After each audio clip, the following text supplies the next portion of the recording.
Well, this seems a good place to have a discussion about cows, although this cow, Grassy Tail, who is a Welsh Black Ayrshire cross and is a little bit too friendly, might get in the way, about the animal welfare issues that have been in the news this week. Or we produced a report last week about the demise of small abattoirs, which is making it more and more difficult for people who want to buy local meat to buy it, knowing that there's a welfare-friendly story behind the slaughter, as well as the life of the animals. And then last week, Jamie Oliver was on television talking about how he wasn't happy to feed his children chicken that came from Red Tractor certified farms. And all this is really a critically important debate about animal welfare,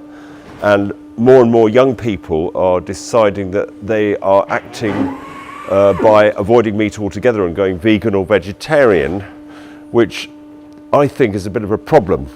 not least because, as you see here, we've got about 150 animals on this farm. Our farm is about 80% grass, and the best way to turn grass into food that people can eat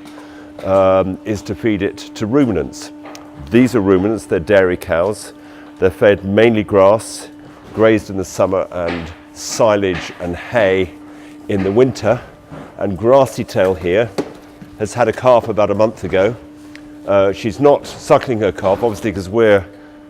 taking the milk and turning it into cheese, but we care about her and she likes us, and it's important that people who buy our cheese or milk or any sort of livestock product know that the story behind the food that they eat is a welfare-friendly one. And what I hope that we can do over the coming years is move towards the majority of livestock systems being welfare-friendly, and that way people can buy livestock products with confidence, knowing that they will live in harmony with people, the people who look after them, who love them,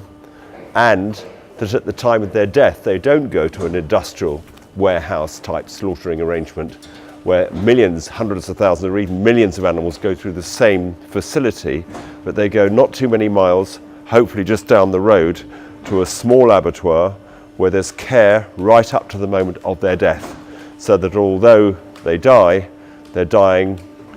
after having lived a good life, and a life where those that look after them take responsibility for their welfare and the conditions where they are slaughtered. Now, Jamie Oliver is rightly worried about the baseline certification scheme in this country, which is called Red Tractor, which really only guarantees the very minimum requirements and does actually allow animals during their lifetimes to live in permanently housed conditions. In the case of chickens, they would never get out, and in the case of pigs, they would probably live on slats and have no straw to lie on. And I personally do think,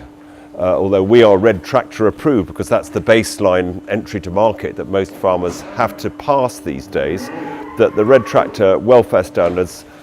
do not respect the animals enough.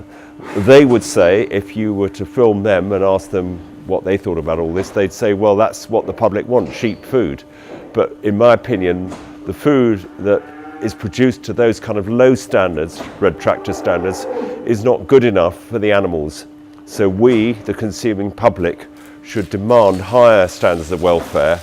and be prepared to pay a bit more for welfare-friendly meat. I think that's the solution. I'm glad that Jamie Oliver and Jimmy have brought this to the public's attention because that is needed, not because I've got anything in for the certifiers.